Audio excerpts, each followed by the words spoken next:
And obviously what we sort of begin to see at this point is the world beginning to sort of open up and expand a little bit. It's so much better than the white world that we had in the original generations.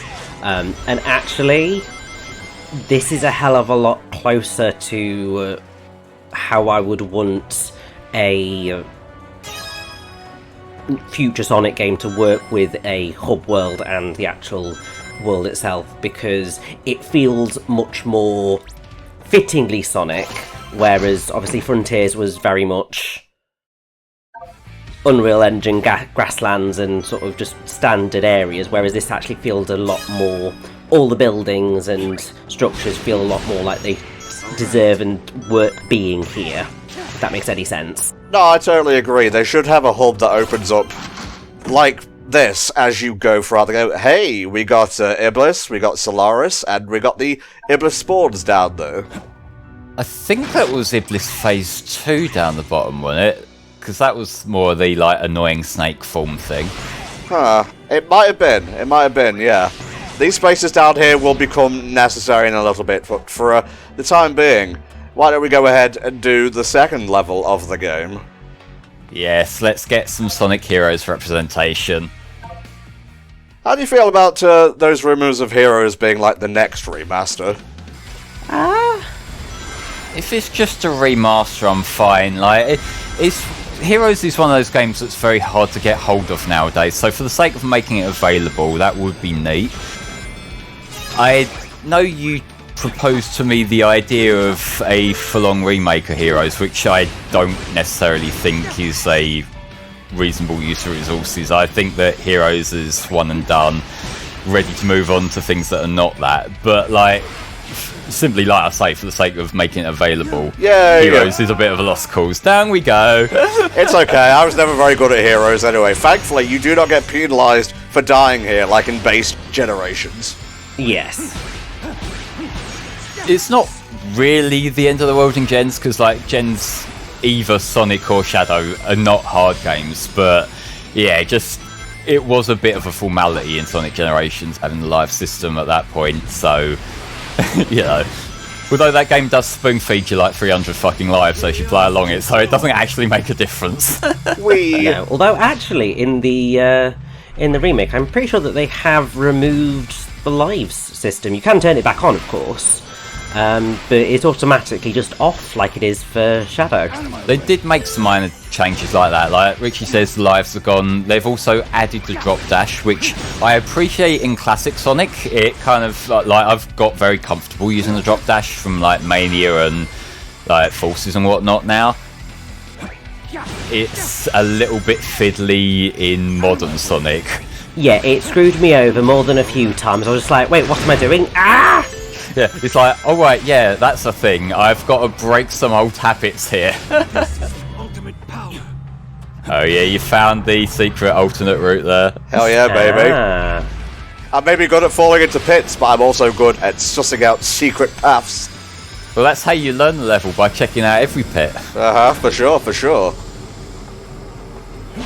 Look, Shadow, I wasn't on my A game with the first visit. Let's try that again, shall we? Take two. Now we have Radical Highway in the daytime. Well, that's a different level. It's a different time of day. It's true. I mean, this is about the sort of level of difference that we expected from all of the Chaos Zones in Frontiers, so... Yeah. Man, that game needed more than 4 areas. Yes, it did. Frontiers was a game that grew on me a lot as I've replayed it, but that's the one hang-up that I'm still not over. It's like Cyberspace missed out on so many opportunities. Yes, and thank you for correcting the name of it. It's been so long since I played the damn thing, I'm just like, I can't remember what anything in it is called. Yeah, I agree. I like the Cyberspace stuff a lot. I like Frontiers a lot. But my hope for the franchise is that the more we go along, the years and whatnot, we can make Frontiers look just like a tech demo. Yes. And I mean, to be fair, I think that Shadow Generations already begins to do that. Like, this feels like an iteration, which is what really we have just been asking Sonic Team to do for many, many, many, many, many years, is you have a formula rather than just completely chucking everything out and starting again. Iterate. Find what works, find what doesn't, improve what doesn't, and do more of what works. Yeah. And this actually, I think, has proven to... It's given dividends, because actually, like, the critical reception for this game was stellar. So basically, what we're doing right now is we're jinxing it so we get another Lost World game next year. Oh, no! I don't want to go backwards again, please. Remember what franchise we're in. Let's temper our expectations. I'm being a lot more free with my chaos control here than I was in my initial playthrough, I can tell you that much. It does open things up so much. For when I first played through this game, I was very conservative with the chaos control, because I was always worried that there might be something cooler coming up that I could do with it. Having replayed it, it's like, now I'm realising they're much more generous with the little chaos control capsules than I thought they would be. So you can play around with it, you don't need to worry about conserving it too much. Now, are you going to go over the top here? Oh yes, come on! Hey! I missed the middle one, that's fine, we're not going for 100% here. I like that section there, because that's something that you could sort of accidentally do in Heroes, going over the top there, so I'm glad they made it like an actual route here. I'm going to be honest, that did not feel like an S tier run, but we got it, so whatever. You died, and yet it still gave you the S. It's interesting, because the original generations, that would have avoided you from that. Yes. Yeah, in base gens, if you die, you basically get locked out. It's like perfect clear gets you the S. I feel like even base generations is still quite generous with S's. I feel like if they're gonna do a ranking system with an S rank, it should be like the basically perfect run. One of the most satisfying parts about modern Sonic, about Boost Sonic, is that it's incredibly replayable. Yes. While it is satisfying to get that perfect, no damage, like, fast run down, it is nice if you can get an acknowledgement for that in-game as well as just bragging rights. I'm just having a little looky-loo around right now. I hate to say how long it took me to figure out that particular little hidey hole for these. And when you know it, I don't have the keys necessary, but you know where it is now, so let's just continue with Radical Highway. Rail Canyon, that's the one. Sorry. Damn you, Black Tomb! You seep into my mind! Black Tomb will warp even your brain to Radical Highway. I'm telling you, Shadow. We can make a franchise out of this. I mean, I will say one of the things that I am intrigued to see what happens with the future of the franchise is obviously the fact that they were willing to obviously give Shadow a full-on own game again. Whether actually, like, future Sonic titles will see the return of actually having multiple main characters as part of the main game, because obviously we did have all the other characters appearing in the DLC of Frontiers, so I really quite like to see that, because I think that would be a really cool way of taking this whole thing further. Oh yeah, Charmy B Generations. When can I pre-order? Oh, let's fucking go, mate. No, but you are right in that it seems they're going into this with more of an open mind in relation to the other characters these days. And the fact that they've kind of, like, the other playable characters in Frontiers do need a bit of work if they're going to be the main focus there, because obviously Tails is broken, can fly over anything. Knuckles is a little bit funky. Amy Rose is basically perfected now. They've at least got a foundation down if they wanted to make them like regular playable characters, because it feels like the main problem that put a lot of people off of the playable characters beforehand is that they were very inconsistent. Like, the characters would show up in one game, they'd control a certain way, and they were clearly an afterthought. And then another game would come along, and, like, it'd basically be just the same thing again. You know, they'd change everything, they were always kind of like a secondary factor. Whereas if it's like they sort of polish up what's already here, and they're willing to give these other characters their own place in the story again, like, yeah, they could do some really cool things with them. It's the quality. It all comes down to the quality in the end. If you can give me, you know, playable characters that are, you know, fun to control. That's close, yeah. Sorry, bad a little bit. Then I am all good. I love seeing the same story from different perspectives. That's why I like Sonic Adventure, the first one, so much. Even though this is its own story, I do think it's neat that it's kind of happening simultaneously with Sonic's story here. Yeah. Because it kind of does, like, it complements the game that it's packaged with that much better. If it seems like I'm, like, being a little bit more careful on the 2D levels, it's mostly because I'm not as good at 2D Sonic as I am at 3D. It's a skill issue. That's just a nice way of putting it. It is. It's a skill issue. I'm terrible. Why am I in charge of this group? No one knows. Because I can't be asked. That's the reason. Yeah, I guess that's it. Would you guys say Rail Canyon is a good level to represent Shadow in this game? Like, from Heroes? Because obviously, I think it was in Bullet Station where we first see the Shadow androids. It was, and that was like where Metal Sonic copied Shadow's Chaos Control power, which is like a big part of Shadow's role in Heroes. So, like, it's a good pick. The level itself, I don't know whether it would have been my first pick from Heroes, because, like, it's a cool aesthetic, but it's not Egg Fleet. But, like, it does work here, and the level they made from it is pretty cool.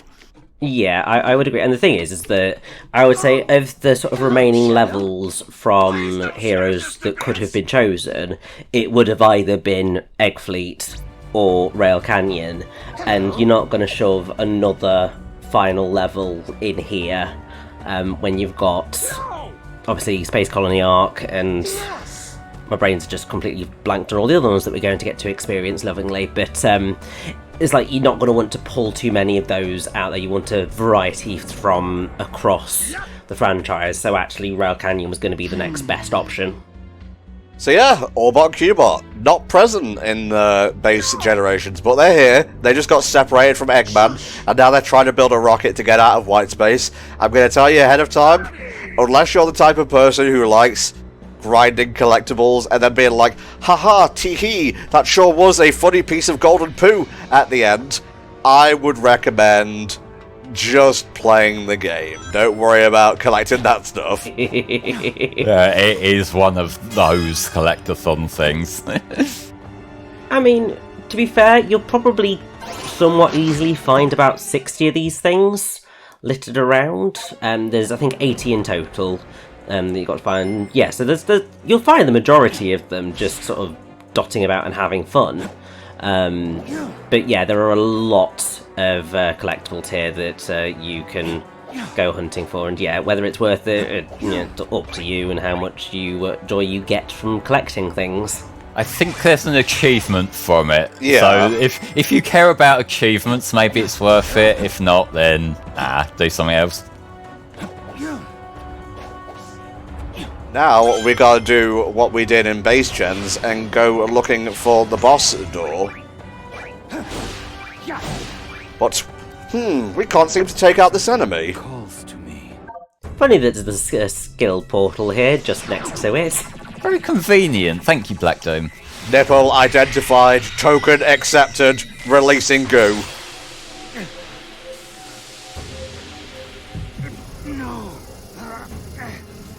No, I don't like Venom!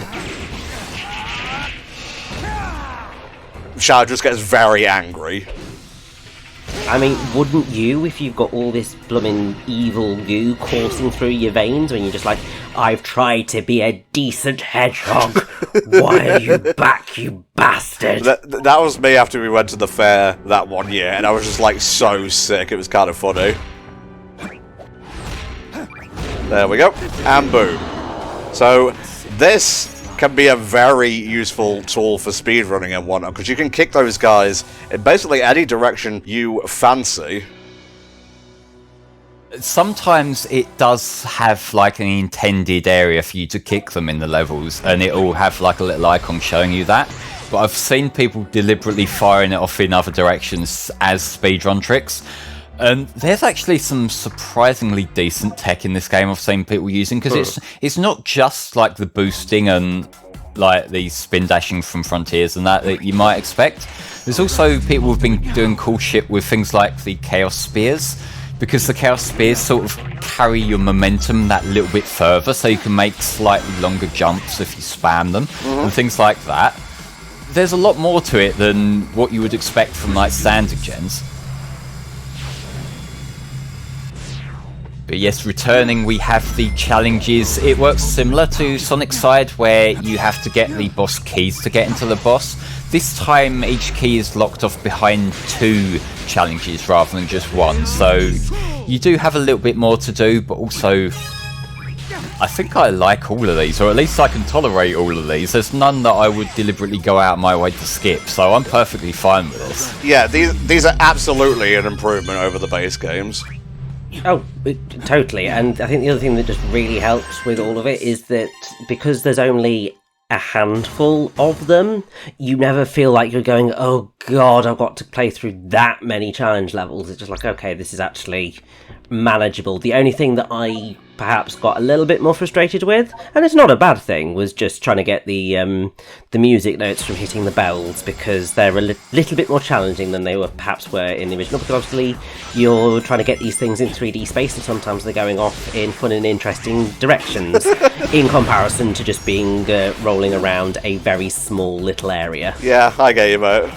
I actually prefer the chase of them here, because although some of them are more complicated than they were in Sonic's White Space, they also have much clearer patterns. That is true. Like, what you can do is you can just watch it the first time, and then that will tip you off as to like which switches need to be hit, you know, which jumps you need to make.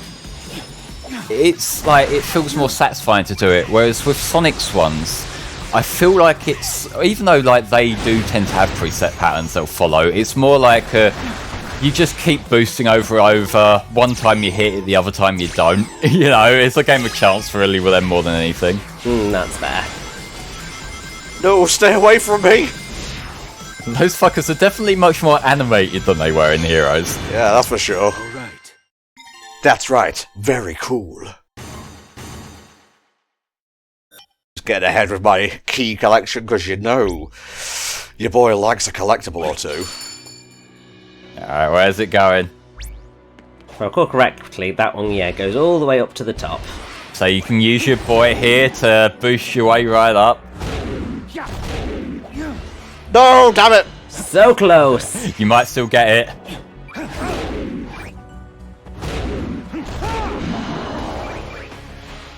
Thankfully, it did freeze time while you were aiming him, which makes it much easier than it could have been. Hell yeah, baby. So now we just remember to actually get the key. Thank you. Right, this one should just be skittering around on the ground. The blue ones, by and large, are much easier than the gold ones. For the most part, yeah. Yeah, pretty much almost all the time. The blue ones do just go down to the ground and just go round in a circle. The golden ones specifically go to an area in the world. Ooh, an area. And that piece of concept art you just unlocked a second ago is absolute peak. I think that was one of the like promo pieces for this game that's got like that sort of sketchy paint kind of look to it. I love that so much. I know what you're talking about. I just don't know what the artist's name is.